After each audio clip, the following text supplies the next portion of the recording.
아, 제법 날씨가 많이 쌀쌀해졌습니다.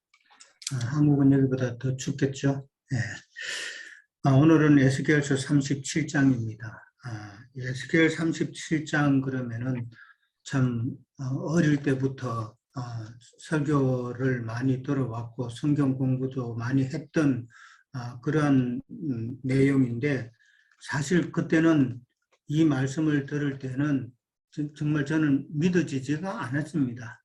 이게 뭐 마른 뼈가 갑자기 뭐 살이 붙고 뭐 가죽이 붙고 뭐 그렇게 일어서 가지고 큰 군대가 된다.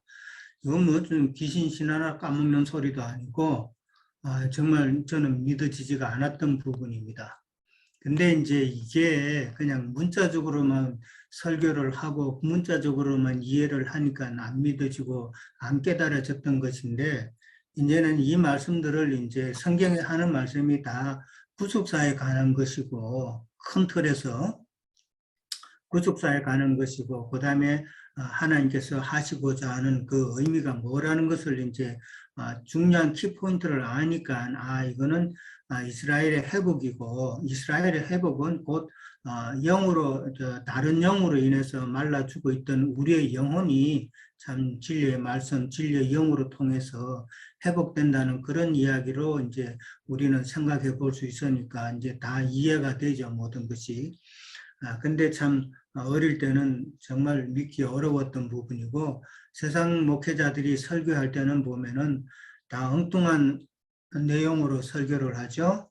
참 이 37장에서 말하고자 하는 그 의미는 전혀 이야기하지 않고, 뭐 하나님이 능력이 많으셔서 마른 뼈도 그냥 살리신다는 이런 좀 뭐 기복적이랄까, 종교적이랄까, 뭐 그런 삼천포로 빠지는 그런 설교를 많이 뭐 했죠.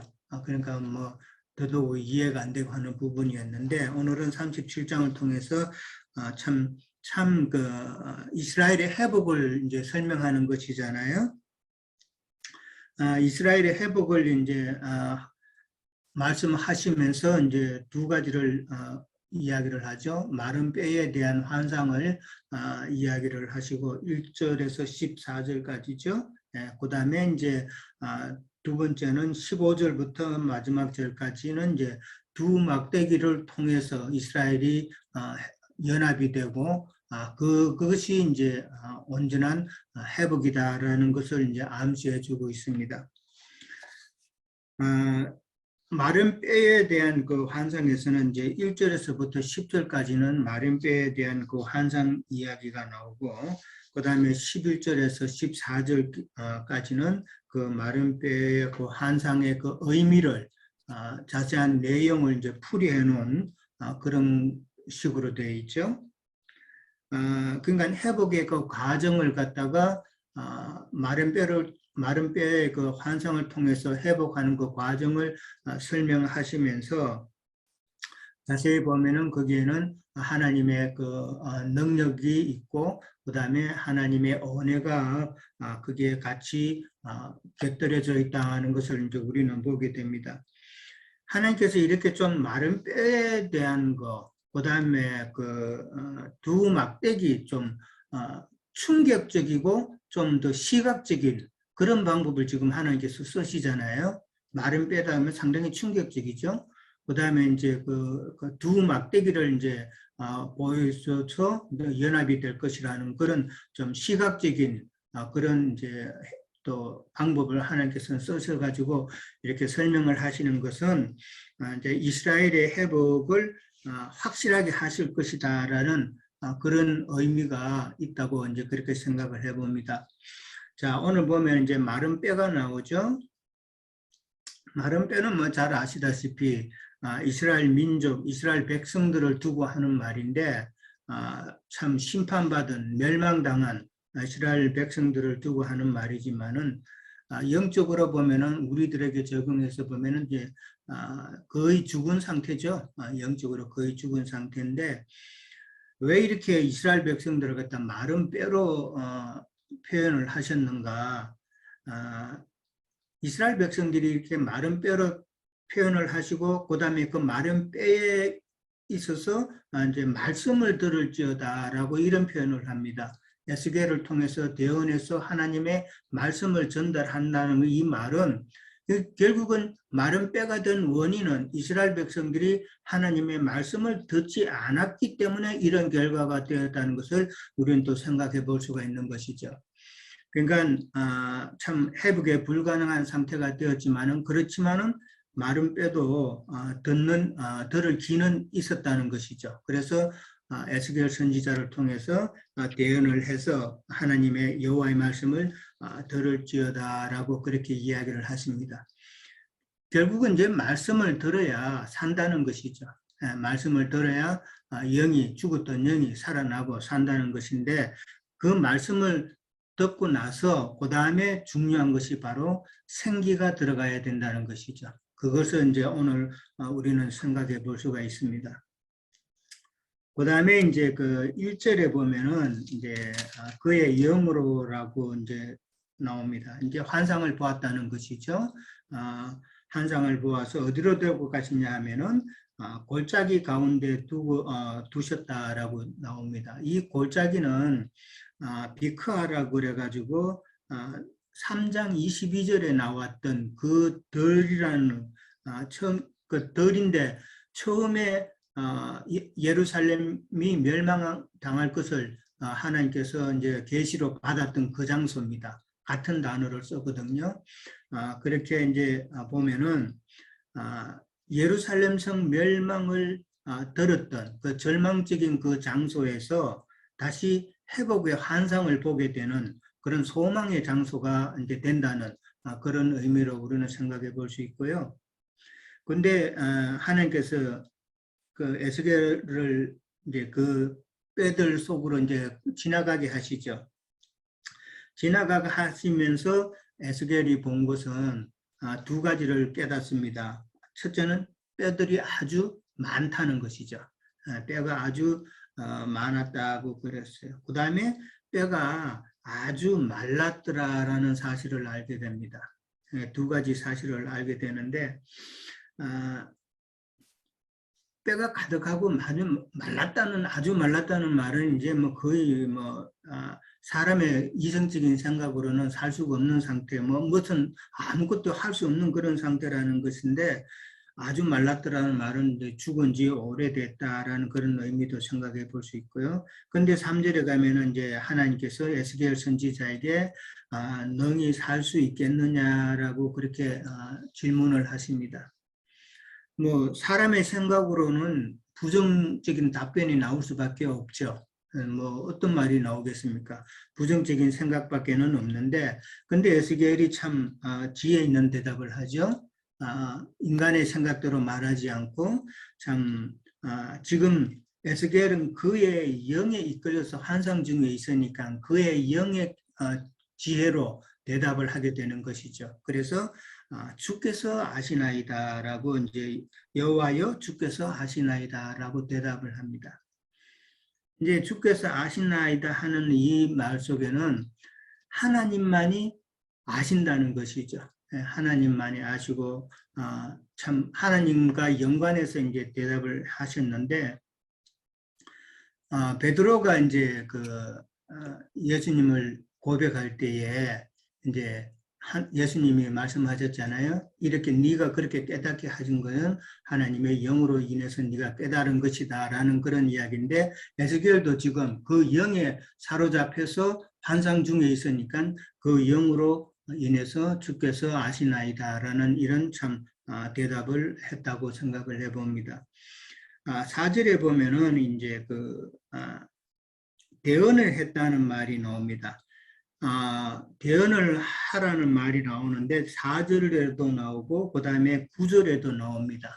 4절하고 9절 두 군데서 이제 대언하는 말이 나오는데 그 대언하는 내용은 5절과 6절입니다. 대언하는 내용이 뭐냐면 5절에 생기가 들어가야 너희가 산다는 그 이야기죠. 그 다음에 6절에 보면은 너희 위에 힘줄이 생기고 그 다음에 살이 붙고 그 다음에 가죽이 덮여지고 그 다음에 생기를 넣으리니 그러면 너희가 산다라는 이 내용이 이제 대언의 내용이죠.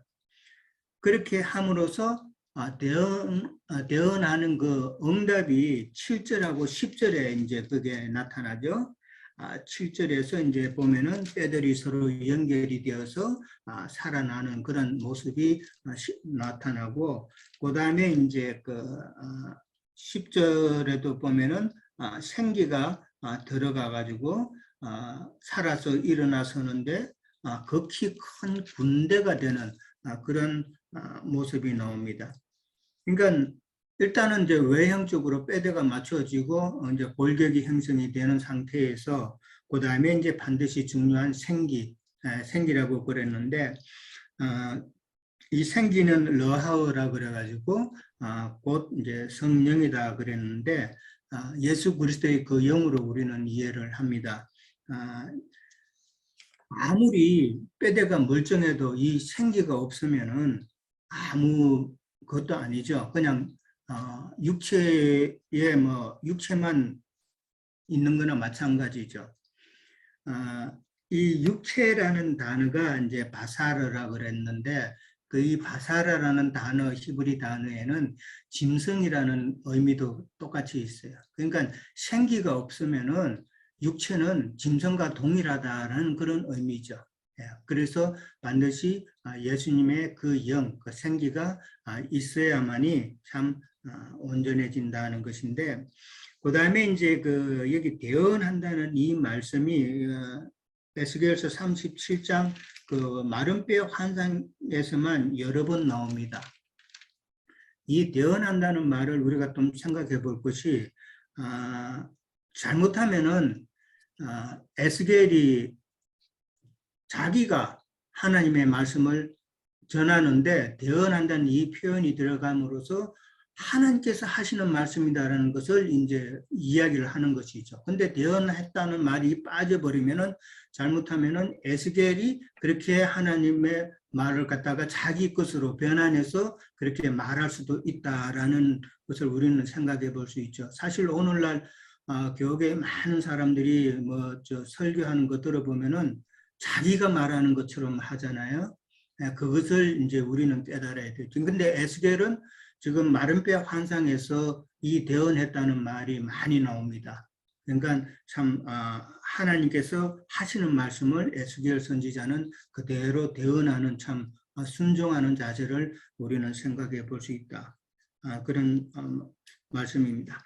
그 다음에 이제 소증하는 방법이 이제 쭉 나오죠. 마른 뼈가 이제 힘줄이 붙고, 그 다음에 살이 붙고, 그 다음에 또 가죽이 붙고, 그 다음에 이제 그런 외적인 형태가 이루어지면은 다음에 생기가 들어가서 회복이 된다는 그런 이야기죠.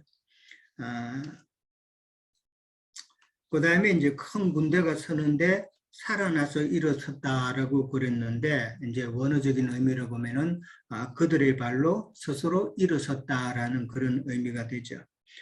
그 다음에 이제 11절에서부터 14절까지 보면은 그 마른 뼈 환상에 대한 설명이 또 이제 나오죠. 11절에 보면은 그 뼈들은 이스라엘 온 족속이라고 이제 설명이 나옵니다. 여기서 이제 이스라엘 온 족속이라 그러는데 지금 그 다음 편에는 이제 두 번째 단락에서는 두 지팡이가 두 막대기가 이제 나오잖아요. 그러니까 여기서 벌써 온이라는 표현을 썼습니다. 그러니까 하나라는 것이죠. 온전하게 연합이 될 것에 대한 암시를 11절에서 미리 이제 해주고 있는 것 같고요. 그 다음에 이제 거기 보면 멸절이라는 말이 또 있죠. 멸절이라는 말은 이제 하나님과의 관계가 끊어지는 그런 내용을 우리는 잘 알고 있고, 그 다음에 12절에 가면은 무덤이라는 단어가 나옵니다. 12절에 가면 그러나 나는 대언하여 이르기를 내가 너희 무덤을 열고 너희로 거기에서 나오게 하고 이스라엘 땅으로 들어가게 하리라 라고 그렇게 말씀하십니다. 여기서 무덤이라는 것은 이스라엘 백성들에게 있어서 역사적으로는 지금 바벨론의 포로가 되는 그 상태를 무덤으로 생각해 볼 수가 있겠죠. 무덤인데, 그러나 이제 무덤은 영적으로 보면은 참 이스라엘 백성들이 영적으로 지금 죽어 있는 그 상태를 만든 그런 어떤 모든 환경을 두고 하는 이야기겠죠. 오늘날 많은 사람들이 사실은 하나님을 믿는다고 하면서도 지금 무덤 가운데서 무덤 속에서 지금 헤매고 있다라는 것을 이제 생각해 볼 수가 있죠. 그러니까 영적으로 죽은 상태로 돼 있는 그 상태가 지금 무덤에 있는 거니까 많은 세상 교회가 하나님을 말씀을 전한다고 하지만 사실은 많은 사람을 지금 영적으로 죽은 상태로 만들고 있다라는 것을 따지고 보면은 이 무덤이라는 것이 어딘가는 이제 생각해 볼 수가 있고 성경에도 두 무덤 사이에서 참 그 돌아다니는 그 귀신 들린 자가 있잖아요. 세상과 종교 사이에 있는 그런 모습을 이제 생각해 봅니다. 그 다음에 이제 14절에 보면은 영을 너희 속에 두어서 살아나게 한다라고 그랬습니다. 그렇게 하고 이제 고국 땅에 둔다라는 말씀인데 그 영은 이제 예수 그리스도의 영이 우리 속에 임하면은 죽었던 영이 살아나서 거룩한 고국 땅, 거룩한 성에 우리가 이르게 된다는 그런 희망적인 내용입니다. 그러니까 마른 뼈가 이제 생기로 인해서 이스라엘이 이제 회복되는 그 환상을 보여주는 것은 예수 그리스도의 그 영으로 인해서 참 회복될 그 하나님의 나라 그것을 우리는 생각해 보고 그렇게 이해를 해야 된다는 것이죠. 그 다음에 이제 15절부터 가면은 이제 두 막대기가 나옵니다. 유다와 이스라엘의 그 통일인데 유다와 이제 이스라엘과 남유다인데 참 통일이 되는 그런 연합이 되는 그 과정은 사실 쉽지 않은 과정이라고 생각합니다. 지금 뭐 한국과 뭐 북한하고 마찬가지로 통일이 뭐 어느 순간에는 쉽게 될 수도 있겠지만은 그렇게 그 사상이 너무나도 다르기 때문에 참 쉽지 않은 것처럼 유다와 이스라엘도 그 당시 때는 우리가 잘 알듯이 그 사마리아 땅을 통해서는 남유다 사람들이 막 가지 않듯이 그만큼 생각의 차이가 많았다는 것이죠. 그렇기 때문에 연합을 이룬다는 것도 사실은 쉽지 않았을 거라는 그런 생각이죠. 근데 이제 두 막대기가 이제 연합이 되는 그 내용이 나오는데 이스라엘을 회복을 이야기하지만은 사실은 영적으로 유대인과 이방인의 그 연합을 미리 예시하는 사건이다라고 그렇게 우리는 알고 있죠. 이제 그런 표현에 신약에 가면은 접붙인다는 그런 표현도 우리가 많이 써왔고, 그 다음에 이면적 유대인이라는 그런 단어도 우리가 잘 알고 있죠. 그런 단어를 보면은 바로 유대인과 이방인의 연합을 상징하는 말이다라고 생각해 봅니다. 근데 두 막대기가 이제 오늘 성경에 나오기는 유다와 거짝 이스라엘 자손이라고 그랬고, 그 다음에 에브라임의 막대기 곧 요셉과 거짝 이스라엘이라고 이제 그렇게 되어 있습니다. 남유다와 북이스라엘이죠. 근데 이제 북이스라엘을 표현할 때에 에브라임의 막대기 곧 요셉이라고 이제 그렇게 되어 있습니다. 그러니까 에브라임과 므낫세의 그 요셉의 그 가정, 그 가문이 참 북이스라엘 12지파의 19지파의 참 구심점이 된다. 그런 의미로 이해를 해봅니다. 그런데 17절에 가면은 합하여 하나가 된다고 그랬어요. 마른 뼈가 서로 맞추어져서 참 생기가 돌고 그 다음에 회복되듯이 유다와 이스라엘도 반드시 연합이 되어야 온전한 회복이다라는 것을 이제 설명하고 있는 이야기이기 때문에 이스라엘의 그 완전한 그 회복은 나중에 천년왕국 시대와 그 다음에 메시아의 왕국이 도래했을 때에 영세에서도 그렇게 우리가 성취될 거라는 것은 알고 있습니다. 그 다음에 이제 21절부터 이제 보면은 연합에 대한 내용이 이제 언급이 되고 있습니다. 21절에 보면은 고국 땅으로 다 돌아가게 하겠다는 것이죠. 그 다음에 한 나라가 이루고 그 다음에 한 임금이 다스린다고 그랬습니다. 그 다음에 23절에 가면은 반드시 또 정결해야 된다는 것을 강조하고 있어요. 그렇게 되어야만이 이스라엘 백성은 내 백성이 되고 그 다음에 나는 그들의 하나님이 될 것이다 라는 것을 설명을 하고 있죠. 그러니까 내 백성이 되고 그 다음에 나는 그들의 하나님이 되는 것, 이것이 참 그 회복, 참 연합이다라는 것을 이야기를 해주고 있는 것이죠. 그 다음에 이제 24절에 가면은 다윗이 이제 나옵니다. 다윗이 그들의 왕이 된다고 그랬는데 다윗은 뭐 예수 그리스도의 그 모형의 사람이기 때문에 예수 그리스도를 이제 우리가 생각해 볼 수 있고, 그 다음에 26절에 가면은 화평의 언약을 세운다고 그랬거든요. 그러니까 예수 그리스도를 통해서 화평의 언약을 세운다는 것은 예수 그리스도께서 이제 중보자의 역할을 하신다는 그런 의미로 이해를 해볼 수가 있겠죠. 예수 그리스도의 그 중보 사역을 암시하고 있고, 그 다음에 내 성소를 그 가운데 세운다 그랬습니다. 그러니까 하나님의 성소를 이스라엘 백성들 가운데 세운다는 이야기인데, 이 말은 이제 예수 그리스도의 그 영이 우리 심령에 오셔가지고 더 크고 온전한 장막이 되어 주신다는 그 말씀으로 이해를 해봅니다. 그 다음에 이제 그 25절에도 보면은 참 거기도 이제 내종 야곱에게 준 땅이라는 표현이 있습니다. 창세기를 우리가 이제 많이 봐왔는데, 하나님께서 가나안 땅을 주식으로 약속한 것은 아브라함하고 약속했죠. 아브라함에게 이제 약속을 했었는데, 여기는 내종 야곱에게 준 땅이라고 그렇게 나와 있습니다. 왜 야곱이라는 표현을 썼을까 생각해 보니까, 야곱은 이제 그 영으로 오신 예수님을 이제 상징하는 인물이기 때문에 영으로 오셔야만이 모든 것이 회복이 된다는 그런 의미로 연관해서 우리는 생각해 볼 수 있을 것 같습니다. 27절에 가면은 다시 한번 또 나오죠. 나는 그들의 하나님이 되고 그들은 내 백성이 되리라고 다시 한번 이야기합니다. 참 이것이 참 연합이고 참 회복이다라는 것을 다시 한번 강조하시는 말씀인 것 같고, 그렇게 해야만이, 그렇게 함으로써 여호와인 줄을 열국이 알게 될 것이다라는 것을 다시 한번 또 마무리로 그렇게 이야기를 하고 있습니다. 예, 여기까지 하겠습니다.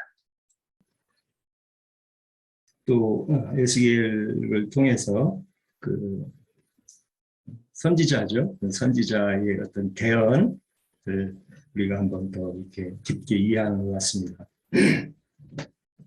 저도 이제 기독교에 있을 때 여러 가지 논쟁 중에 그 개헌자가 개헌하는 사람이 이제 주로 우리들 그 통로인데, 그 통로로 쓰이는 사람이 영광을 자꾸 이렇게 취하려고 할 때 큰 문제가 되는 그런 현상들에 대해서 많은 이렇게 토론을 했던 것 같아요.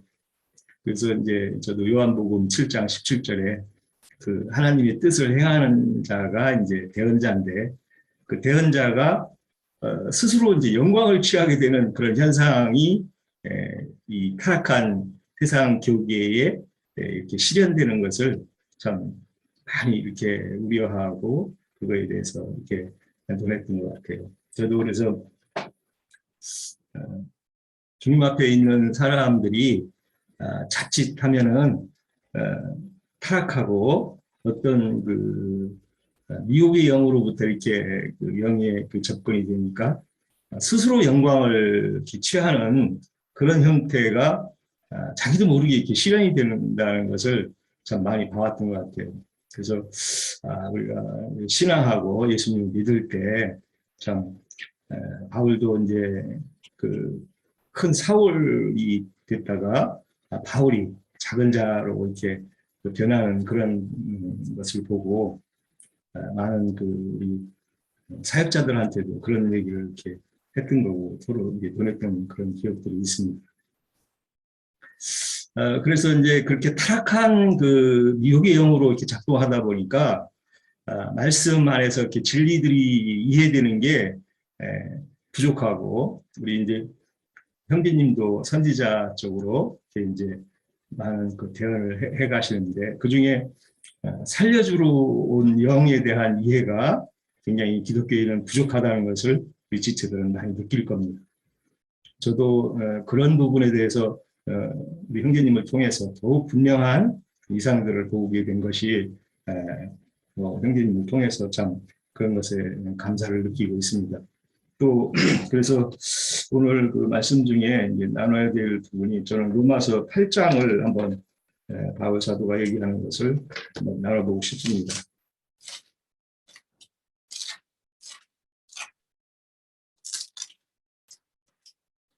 뭐 군데군데 이제 하나님의 영, 그리스도의 영 여러 가지가 이제 나오는데 구절을 읽어보겠습니다.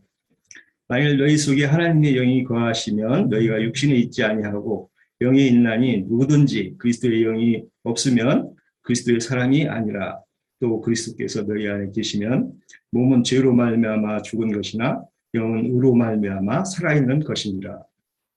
이렇게 그 죽고 사는 것에 대한 이해를 명확하게 바울 사도는 로마서 8장 9절 10절을 통해서 이 말씀을 전하고 있습니다. 이렇게 하나님의 영, 그리스도의 영이 우리 안에 있다 하는 그런 그 명확한 이해가 있으면 소위 기독교에서 얘기하는 구름 타고 오는 주님을 기다릴 필요가 없죠.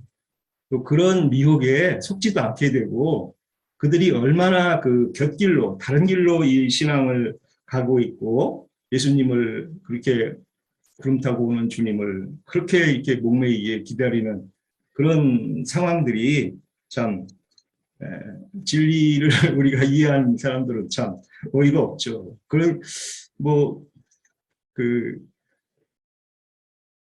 장단열인가 이름을 좀 해야 되는데 그 친구도 하여튼 근자에도 가끔 뭐 이렇게 만나기도 하는데 그렇게 오실 예수님을 기다려요. 뭐 우리 이제 제 옛날 공동체에 있던 사람들도 많은 사람들이 오실 예수님을 그렇게 기다리는 분들을 여러 분 만나는데 왜 그분을 오실 분을 그 예수님을 못 만나고 그 이제 우리가 그 이 생의 생명을 이 죽음을 가면 어떻게 되냐 이제 이렇게 증거를 하면 그때는 이제 무덤에서 이렇게 살려낸대요. 우리 이제 예수께서 이렇게 마른 뼈에서 이제 죽은 다음에 또 살아난다는 거죠. 지금 자신이 살아나야 되는 그 세계를 대언자들의 말을 통해서 우리가 육신으로 살아있을 때 영이 살아나는 그것이 정말 이 땅에서 이루어져야지. 그렇지 않고서 어떻게 육신이 죽은 다음에 선지자를 만날 수 있나요? 참. 이렇게 우리가 엉터리 하는 그런 신앙과 그 믿음들이 정말 얼마나 그 곁길로 가는 신앙들인지 참 말씀을 통해서 우리가 깨닫게 됩니다. 그래서 주님은 오늘도 이 대언자들을 통해서 진리 증거자들을 통해서 오늘도 오시고 또 앞으로도 경륜이 끝날 때까지는 이게 이제 또 실현될 건데 우리가 정말 우리 형제님, 유형님 얘기했지만 두 무덤 사이에 위치는 거짓 선지자들의 그런 이해가 얼마나 주님 앞에 그게 가증하고 또 이제 계시록에서는 거짓말하는 자들이라고 그러죠. 거짓말하는 자들. 주님의 영이 내 안에 계실 때 내가 주님하고 동행하는 삶이 이루어진다면 내일 죽든 우리가 모레 죽든 뭐 어떤 후에 죽든 주님 품에 가서 있으면 주님과 함께 오는 세상에서 천사들로 나타나야 되는 그런 신앙을 해야 되는 우리의 그 믿음 길인데 그런 그 성경에서 나와 있는 그런 진리들을 잊어먹게 하고 또 다른 영, 다른 믿음, 뭐 다른 예수라고도 하죠. 그런 길로 가기에 이렇게 마귀의 미혹으로 이렇게 빠지게 하는 그런 사역자들이 참 너무 많고, 또 그런 사역을 떠나서 올바른 진리 증거를 하는 자들로 우리가 같이 사역을 하기 원한다고 하면은 참 이게 그 소외감을 받고 이단시하는 그런 이 형태가 참 미혹의 영의 역사가 대단한 것 같습니다. 그래서 바울 사도의 그 로마서 7장 24절이죠. 7장 바로 뭐 여쭤본데 7장 24절. 오라 나는 곤고한 사람이다. 이 사망의 몸에서 누가 나를 건져내랴. 우리 주 예수 그리스도로 말미암아 하나님께 감사하리로다. 그런즉 내 자신의 마음으로는 하나님의 법을, 육신으로는 죄의 법을 숨기노라. 이 육신으로 죄의 법을 섬긴다고 그러는데, 사실은 이 기독교인들이 죄의 법만 섬기는 그런 형태에 있는 자들이죠. 네, 하나님을 따른다고 겉사람으로 신앙하는 이 상태를 그들이 이해를 못하고 있다는 거죠. 그래서 정말 그 육신을 따르지 않고 그 영을 따라 행하는 속사람의 그 영의 상태가 이루어져야 되는 이 현실이 참 이해를 못한다는 게 참 안타깝습니다. 그래서 뭐 우리의 그 오늘날에도 참 복음을 전한 자는 그런 그 사명 앞에, 그래서 참 얼마 전에는 그 뭐 옆에서 저도 복음 전환자라고 그랬더니, 아니 자기네들이 그 6월절에 복음을 전하는 사들의 맡음이 큰데 무슨 따로 이렇게 복음 전하는 사람이 따로 있네요. 그래서 그게 다른 복음이고 다른 그 영이라는 그 의미를 이해를 해야 된다. 그게 잘 우리가 참 그분들을 이해시키기가 쉽지가 않더라고요. 저도 대화를 해보면. 그래서 이게 참 주님 앞에 그 부족한 저지만 하여튼 참 대언자로서의 그 의무를 참 자각하고 늘 기도하는 마음으로 주님 앞에 있기를 원합니다. 부족한 저희들을 사용하셔서 주님이 때가 되면 더욱 다른 진리 증거와 힘찬 주님의 역사가 있기를 기도합니다. 마치겠습니다. 자, 그러면 우선 성경 몇 구절만 좀 찾고 제가 좀 말씀드릴게요. 우리 누가복음 24장 한번 보죠. 신약 성경 141면입니다.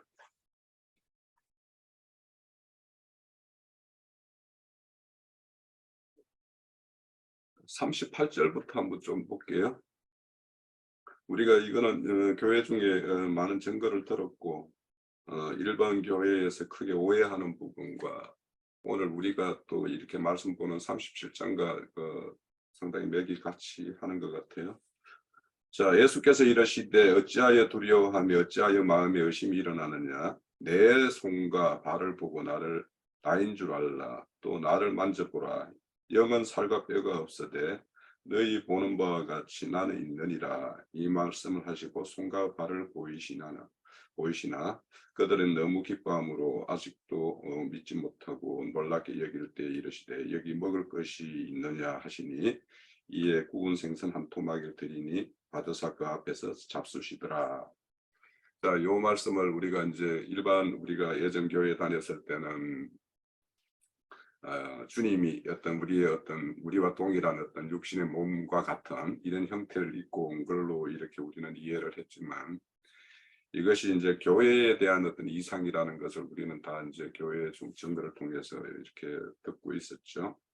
자, 요 말씀도 이제 그런 차원에서 오늘 이 뼈들이 이렇게 서로 짝이 맞춰지고 연결되고 하는 것과 연관시켜서 이제 보시면 될 것 같고, 또 에베소서 봅시다. 에베소서 신약성경 310페이지 정도에 보면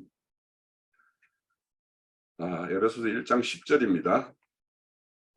하늘에 있는 것이나 땅에 있는 것이나 다 그리스도 안에서 통일되게 하려 하심이라. 오늘 이 두 막대기에 의해서 주 안에서 이렇게 통일되는 모습을 이렇게 말씀을 하고 있죠.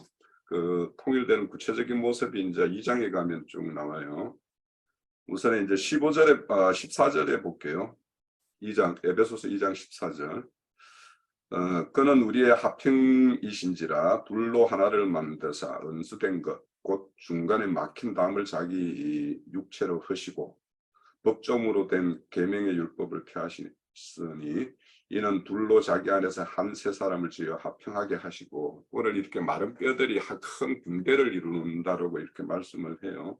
그것이 여기에서 말하는 한 세 사람을 짓는 것과 이렇게 맥이 연결이 되죠. 그리고 20절부터 볼게요. 너희는 사도들과 선지자의 터 위에 세우심을 입은 자라. 그리스도 예수께서 친히 모퉁이 돌이 되셨느니라. 그의 안에서 건물마다 서로 연결하여 주 안에서 성전이 되어가고, 너희도 성령 안에서 하나님의 거하실 처소가 되기 위하여 그리스도 예수 안에 함께 지어가느니라. 자, 오늘 말씀에 보면은 너희들 가운데 성소를 두겠다 이런 말씀도 오늘 나오죠. 그래서 그런 어떤 참 성소는 이렇게 교회의 어떤 모습으로 이렇게 완성되는 걸 볼 수 있고, 이 통일한 그 그리스도 안에 통일된다라는 말을 그 바울 사도가 참 많이 강조를 해요. 그 골로새서 1장 20절에도 똑같이 그리스도 안에 통일될 것을 이렇게 말씀을 하고 있어요. 자, 오늘의 어떤 그 에스겔서 37장은 금방 우리가 본 교회에 대한 어떤 이상 이렇게 좀 연결시켜서 좀 이해를 가지면 좋겠다 싶고, 자, 오늘 그 37장의 말씀은 이제 우리가 이스라엘의 회복에 대한 이야기를 34장부터 이렇게 한다라고 했는데, 그 가운데 보면 이게 회복인가 심판인가 뭐 이런 좀 그런 가도기적인 어떤 그런 모습들을 그리고 있죠. 35장에는 에돔에 대한 어떤 심판의 이야기도 있었고 했기 때문에.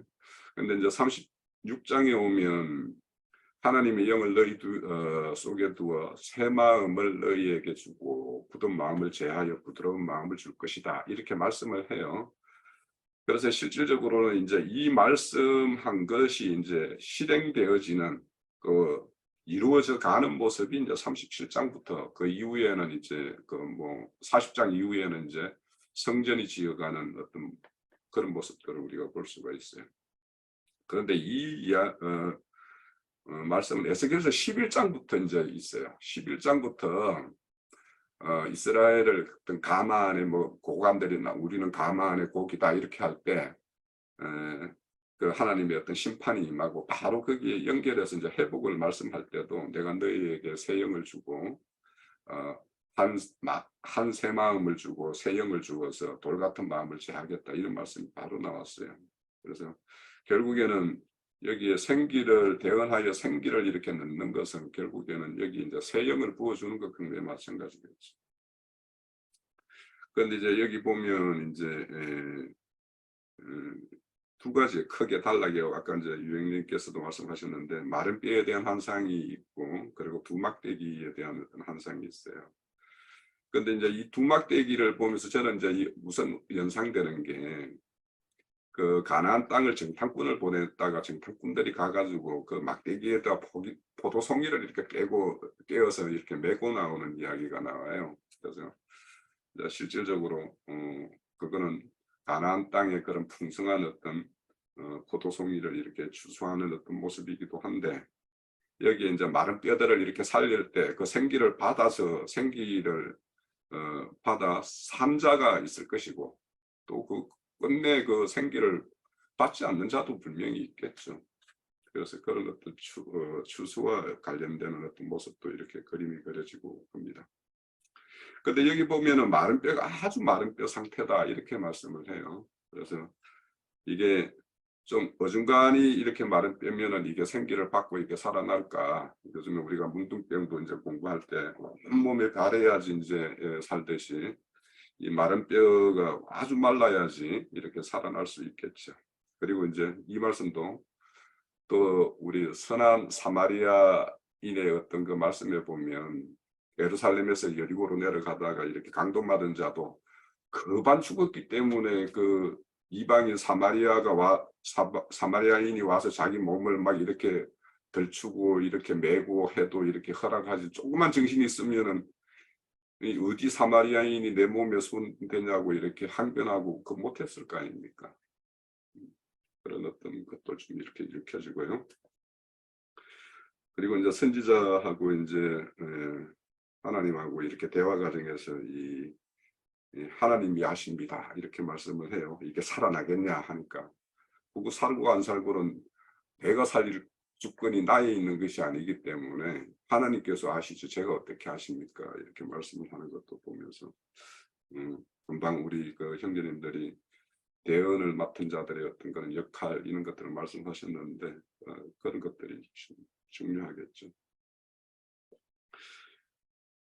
자, 그리고 이제 이 마른 뼈의 한상이라는 것은 이제 이 영적으로 이렇게 죽은 상태라는 것은 이제 뭐 잘 알고 있고, 표상적으로는 그렇게 영적으로 하나님의 어떤 배도 배역했기 때문에 바벨론으로 이렇게 흩음을 당했던 그런 사람들의 어떤 상태가 이제 마른 뼈의 상태였는데, 거기에 이제 그렇게 흩으시고는 뭐냐면 내가 그들을 따라가 가지고 그들의 성소가 되어 주기 위해서 내가 따라간다 이렇게 말씀을 하는 게 있어요. 에스겔서에서도 이 앞에서. 그러니까 하나님이 그들을 찾아가서 다시 그들에게 이렇게 생기를 이렇게 넣어주는 어떤 대언자를 통해서 넣어줬을 때 이렇게 생기를 받아서 돌아오는 자들, 그런 자들이 이제 결국에는 새 언약에 이렇게 가입되는, 우리 뒤에 보면은 하목의 언약 이렇게 말씀을 하죠. 그런 하목의 언약에 이제 가입되는 것이 되겠죠. 그래서 결국에는 이런 모든 것들이 언약에 대한 어떤 믿음, 그 언약이라는 자체가 우리가 뭐 구약, 신약 이렇게 말하지만 그게 다 약속 아닙니까? 약속. 그러니까 이 약속의 주체는 이제 하나님이신데, 하나님이 뭐 하면 항상 그 뭐가 있어요. 뭐 아무 조건 없이 뭐 이렇게 보면은 그 애정론자들은 아무 조건 없이라고 이야기하는 것처럼 하는데, 성경에 그런 게 어디 있습니까? 항상 조건이 있죠. 그거는 왜냐하면 언약은 계약 관계인데, 당사자인데 각자 입장에서 취할 바가 있고 해야 될 바가 있는데, 그걸 하지 않으면서 무작정 너는 날 때부터 이렇게 예정되어 있다 이러면 언약이 왜 필요해요? 그냥 언약이 아무 필요가 없는 거죠, 그게. 그러니까 언약이라는 말 자체가, 이거는 계약의 당사자로서의 어떤 입장이 자기가 취하고 해야 될 입장이 있다라는 게 전제가 되어 있는데, 그러니까 그래서 오늘도 이제 이런 말씀들은 결국에는 이제 언약으로 이렇게 종결되는 것을 우리가 알 수 있는데, 그런데 이제 이 중간에 이제 그런 언약 관계에 또 회복되는 거는 다 이렇게 대언의 말씀을 이렇게 취하여 듣고 그 회개하고 사함을 받고 또 새 생명을 이렇게 받는 것으로 이렇게 성취되는 걸 알 수가 있습니다. 그래서 이 대언한다라는 것도 이 말 자체는 선지자로서 이렇게 앞으로 행할 것들 예언이에요. 지금 이거 다 예언이죠. 지금 당장 이루어질 일이 아니잖아요. 다 주님께서 이 땅에 오셔가지고 구속사를 이루시고 구속을 이루시고 그 영이 되어서 부음을 받을 그때 이루어질 일들이니까 다 예언입니다. 지금. 그래서 이제 여기 이제 이어지는 어떤 그 생기를 살리는 문제와 그 다음에 이어지는 거는 이제 막대기 두 개인데, 이 두 막대기는 두 시대라고 저는 보여요. 그래서 우리가 주님이 이 땅에 오셔서 이방인들의 어떤 시대, 그래서 에브라임과 그 짝대는 이스라엘 온족속이라는, 그 온족속은 아마 이방인을 상징하고, 그래서 에브라임이라는 그 왜 에브라임과 이방인과 이렇게 짝대는 것도 우리가 생각해 볼 필요가 있어요. 우리가 이제 교회 중에 증거로 보면 장자권은 이방인들에게 있지 혈통적 유대인에게 있지 않다라고 하는 것이 여기에서도 이제 증명이 되죠. 그러니까 에브라임은 요셉의 어떤 혈통이고 요셉은 장자권을 가지고 있다는 건 우리 역대상 5장에서 뭐 잘 알고 있잖아요. 그러니까 이방인 온족속이 그 에브라임과 짝대는 어떤 막대기에 가입되는 그것이 이제 이방인 은혜의 시대에 이루어질 일들이고, 그리고 이제 유다와 그 짝된 이스라엘은 혈통적 이스라엘의 회복이니까 이거는 공의의 시대 때, 천년왕국 시대 때 이루어질 그렇게 되고, 그것이 이제 다 하나 이렇게 이루어지는 것은 그리스도 예수 안에서 이루어져서 하나에 통일된다라는 것은 우리가 아까 에베소서 1장 10절에서도 봤던 어떤 그 내용으로 성취될 겁니다. 자, 그렇게 되고, 여기 이제 두 무덤이라고 하는데, 이제 무덤이라는 건 앞가서 우리 형제님들께서 이제 잘 설명을 주셨기 때문에, 이제 결국에는 거기에도 골짜기에 뼈들이 이렇게 묻혀 있죠. 그러니까 이게 정상적인 죽음이면 어디에 묘자리가 그럴싸한데 이렇게 쓸 텐데 골짜기에 이렇게 모여 있다라는 거는 이거 살육당했다라는 거예요. 뭔가에 휩쓸려서 누군가에 의해서.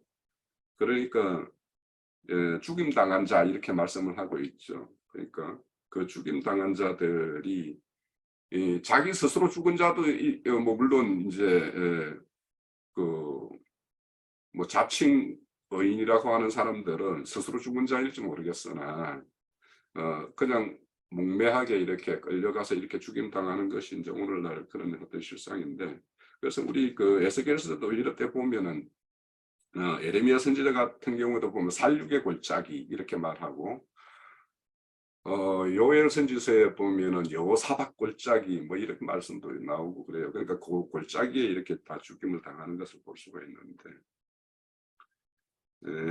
그래서 이런 죽은 자들에게 우리가 생기를 지금 어디에서 살육당하고 어디가 살육장이고 도살장인지 우리가 다 알고 있잖아요. 그렇죠? 그러면 그들에게 이런 자기들이 이게 마른 뼈로 이렇게 뭔가 죽어가고 있는지 뭔가 이렇게 완전히 산 길로 가고 있는지 이걸 잘 모르고 있기 때문에 그들이 이제 여전히 그렇게 하고 있고, 아까 뭐 말대로 유인재님 처음에 서두에 말대로 이 뼈들이 이렇게 살아나는 것들을 보면 진짜 뭔가 무덤이 열려가지고 무덤에서 그 뼈들이 막 살아나는 거 이런 거 생각을 하고, 화장하면 되네 안 되네, 교회에 다니는 사람은 화장을 하면 되네 안 되네 막 이런 말까지 솔직히 교회에 와서 이제 속에 들어보기도 하고 했잖아요. 그러니까 이런 어떤 이상이 어떤 영적인 어떤 그런 내용을 알지 못하면 이렇게 된다는 걸 우리가 알 수가 있고, 그리고 최종적으로는 보면 이제 이들을 모아서 이제 고토 땅으로 이렇게 드린다라는 말씀이 나와요. 그래서 저는 이 말씀을 보면서 그 둘째 아들 생각이 났어요. 그러니까 둘째 아들이 그 아버지 유산을 가지고 다 나가서 탕진하고 죽을 고생을 하고 그자가 아버지께 돌아왔기 때문에 그게 온전히 회복이지, 그래서 맨날 거기서 회개하고 후회하고 그렇게 하면서 생을 마감한다라면 아무 가치 없는 거잖아요. 그래서 이게 아버지 집으로 이렇게 돌아오는 상태, 그리고 고토로 돌아오는 거, 이런 것이 온전히 이루어져야지만이 우리가 이제 희년이라는 거 우리가 잘 알잖아요. 희년이라는 거는 내가 종에서도 해방돼야 되지만 내 기업도 회복이 되어야지 그게 온전한 희년이기 때문에, 그래서 이런 희년의 회복까지 이렇게 말씀을 약속을 주시는 것이다 이런 생각이 들고, 결국에는 여기에도 보면 이제 36장에서도 맑은 물을 뿌리고 새 영을 이렇게 부어줌으로 이루어진다라는 이런 말씀도 결국에는 요게 그대로 연결해서 요한복음 3장에 보면 물과 성령으로 거듭난다라는 말과 그대로 이렇게 연결돼요. 그래서 우리가 에스겔서 36장, 37장은 어찌 보면 신약 성경에 이루어질 모든 일들을 그냥 가장 압축해 놓고 있는 것이 36장, 37장이다라는 생각이 들어요. 그래서 우리가 36장, 37장의 내용은 뭐 우리 형제 자매님들은 워낙 많은 말씀을 들었고 이해도가 깊기 때문에 뭐 그렇게 길게 이야기할 것도 없고 그렇습니다. 제가 이렇게 드릴 말씀은 이 정도로 할게요. 예, 골짜기에 마른 뼈들이 있고 아주 힘이 많이 아주 말랐더라. 그랬고 이 뼈들이 이제 그 주님이 그 에스겔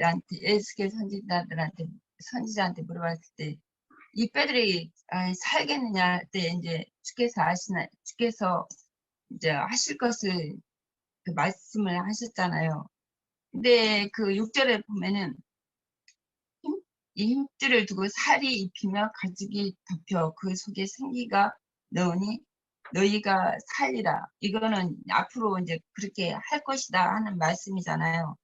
근데 이 뼈 저 뼈가 다 서로 연결되니 그 뼈들이 힘줄이 생기고 살이 오르며 그에 가죽이 덮이니 그 속에는 생기가 없었더라. 근데 생기가 아직 이제 들어가야죠. 생기가 없기 때문에 여기서 보면은 뭐 그렇게 생기가 들어가면 그들이 곧 살아나서 일어나서 큰 군대더라. 이게 출애굽기에서도 보면은 이스라엘 백성들이 홍해를 건너 광야로 나왔을 때 큰 군대가 나왔다고 하나님의 군대가 나왔다고 그랬거든요. 예, 군대라는 말은 또 사복음서에서도 무덤 사이에 외치는 자의 또 군대 귀신이 들린 거고. 그래서 아니 그 14절에 보면은 내가 또 내 영을 너희 속에 부어 너희가 살아나게 하고 내가 또 너희에게 북극 땅으로 두리니 나 여호와가 이 일을 말하고 이른 줄을 너희가 알리라. 이렇게 말씀하셨는데 이제 지금 포로된 상태잖아요. 고국 땅으로 들어가게 하신다는 말씀이. 근데 이들은 일단 포로된 상태이기 때문에 말라 있는 거죠. 고국 땅으로 들어가면은 이제 주님이 그 살리실 거고 이제 생기가 들어가야 살아나는 건데 신약에서 내가 이렇게 말을 계속 신약에서 아까 홍영재님도 그 에베소서에 말씀하셨는데 내가 몇 구절만 한번 볼게요. 에베소서 4장에 16절부터 너에게 온 몸이 각 마디를 통하여 도움을 받음으로 연결되었고 결합되어 각 지체의 분량대로 역사하여 그 몸을 자라게 하며 사랑 안에서 스스로 세우느니라. 네. 그러므로 내가 이것을 말하며 주 안에서 증언하노니 이제부터 너희는 이방인이 그 마음에 허망한 것으로 행함같이 행하지 말라. 그들의 총명이 어두워지고 그들 가운데 있는 무지함과 그들의 마음이 굳어짐으로 말미암아 하나님의 생명에서 떠나 있도다. 그들이 감각 없는 자가 되어 자신의 방탕에 방임하여 모든 더러운 것을 욕심으로 행하되 오직 너희는 그리스도를 그같이 배우지 아니하였느니라. 진리가 예수 안에 있는 것 같이 너희가 참으로 그에게서 듣고 또한 그 안에서 가르침을 받았을진데 너희는 유혹의 욕심을 따라 썩어져가는 구습을 따르는 옛사람을 벗어버리고 오직 너희의 심령에 새롭게 되어 하나님을 따라 의와 진리의 거룩함으로 지으심을 받은 새 사람을 입으라. 읽기만 해도 이제 그들이 이방인 같이 허망한 것으로 그 구습을 따라갈 때는 이미 마른 뼈가 됐었고 이제 그리스도 옛사람과 옛 행위를 벗어버리고 오직 심령이 새롭게 되어 하나님을 따라 의와 진리의 거룩함으로 지으심을 받은 새 사람 입으라 할 때는 이제 죽었던 사람들이 그 양심이 살아나는 것이죠. 여기까지 할게요. 네, 그 자매님이 그 에베소서 4장을 폈으니까 그 4장 4절부터 5절까지 한번 볼게요. 몸이 하나여 성령도 한 분이요 이와 같이 너희가 부르심의 한 소망 안에 부르심을 받았느니라. 주도 한 분이요 믿음도 하나요 세례도 하나요 하나님도 한 분이시니 이렇게 말씀을 하죠. 오늘 그 에베소서 7장에 보면 이 막대기 이야기하면서 하나가 되리라는 말이 몇 분 나오는 거 한번 세어보세요. 그러니까 이런 어떤 하나님의 어떤 역사하심은 이렇게 하나를 이루는 것. 그래서 우리가 아까 세 사람도 이렇게 살펴봤고 그리스도 안에 통일된다라는 말도 이렇게 살폈는데 그래서 이 하나가 되기 위해서 여기 보면은 흩어서 다시 끌어모아서 하나를 이루거든요. 그래서 우리도 이렇게 이런 어떤 하나님의 역사하심을 지금 우리 교회 상황에서도 한번 생각해 볼 필요가 있는 것이다 생각이 들어요.